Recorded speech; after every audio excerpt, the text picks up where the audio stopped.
शुरुआत में lieutenant general Shekhar प्रसाद आपसे करूं। पाकिस्तान एक ऐसा देश जहां हर कोई लगातार सेना की तरफ देखता है। आज प्रधानमंत्री इमरान खान भी पाकिस्तान की सेना की कठपुतली की तरह काम करते हैं। कैसे निपटे इस देश से?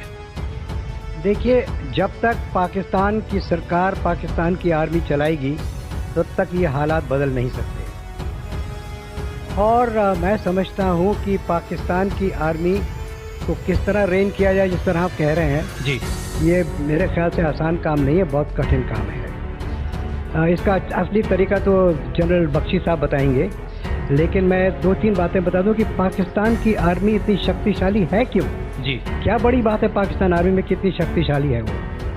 हर एक डेमोक्रेसी के अंदर, चाहे अमेरिका की हो, चाहे रूस की हो, चाहे यूनाइटेड किंगडम की हो, चाहे फ्रांस की हो, जहाँ डेमोक्रेसी है वहाँ सब जगह जो न्यूक्लियर बटन होता है देश जी, और जो इंटेलिजेंस ऑर्गेनाइजेशंस होती हैं देश की, चाहे इंटरनल चाहे एक्सटर्नल, वो डेमोक्रेटिकली इलेक्टेड गवर्नमेंट हेड के पास होती है, प्रधानमंत्री के पास होती है, और या प्रेसिडेंट, जिस तरह रूल है अमेरिका में प्रेसिडेंट के पास होती है, या प्राइम मिनिस्टर के पास होती है जिस तरह यूके में है।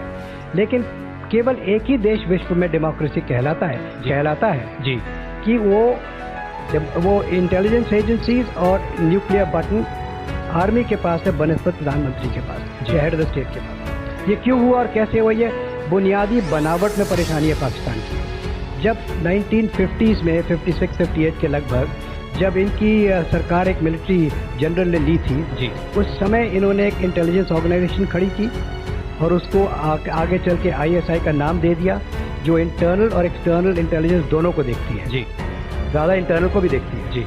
और दूसरी, इन्होंने जब भुट्टो साहब ने न्यूक्लियर की कार्रवाई शुरू की तो मिलिट्री ने न्यूक्लियर बटन भी मिलिट्री चीफ के पास रख लिया। जी, आपको याद होगा जब उसामा बिन लादेन की कार्रवाई हुई थी अमेरिका की तरफ से, उस समय पाकिस्तान के जो प्रधानमंत्री थे उन्होंने ये कोशिश की थी कि किसी तरीके से कम इंटेलिजेंस ऑर्गेनाइजेशन तो हम डेमोक्रेटिकली इलेक्टेड लीडर के नीचे कर लें। जी। लेकिन उसका नतीजा ये हुआ कि उन्हें खुद अपने प्रधानमंत्री से जॉब खोना पड़ा।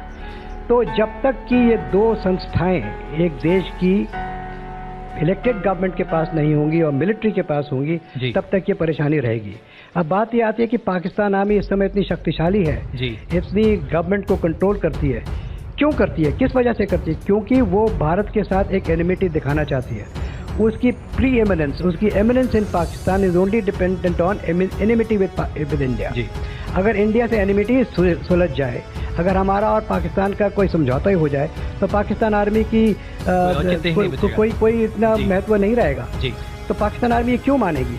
अब इसको मानने का तरीका विस्तार पूर्वक GD बख्शी बताएंगे, लेकिन मैं इतना बता दूं कि जब तक कि पाकिस्तान आर्मी को एक दफा और शेम नहीं किया जाएगा, जब तक कि जिस तरह से बांग्लादेश में 90,000 प्रिजनर दिए थे वो नहीं होगा, तो ये होना कठिन है। दूसरी बात, जब तक कि अपने उनकी पॉपुलेशन, इमरान खान साहब ने इलेक्शन से पहले कहा कि हम डेवलपमेंट करेंगे, हम स्कूल बनाएंगे, हम हेल्थ केयर करेंगे, हम ये करेंगे, वो करेंगे, इकोनॉमिक डेवलपमेंट करेंगे। अगर वो इसमें आगे बढ़ सके एक चुपचाप तरीके से, एक सलीके से, तो हो सकता है कुछ सालों में 5 साल, 8 साल, 10 साल में शायद उनकी पॉपुलेशन की ये समझ में आए कि हमारी भलाई इसी प्रोग्रेस में है जिस तरह इंडिया प्रोग्रेस कर रहा है। हर एक इंडिया में प्रोग्रेस होती है इकोनॉमिक बैकग्राउंड में, क्या हेल्थ स्कीम चलती है, एजुकेशन चलती है, इलेक्ट्रिफिकेशन चलती है।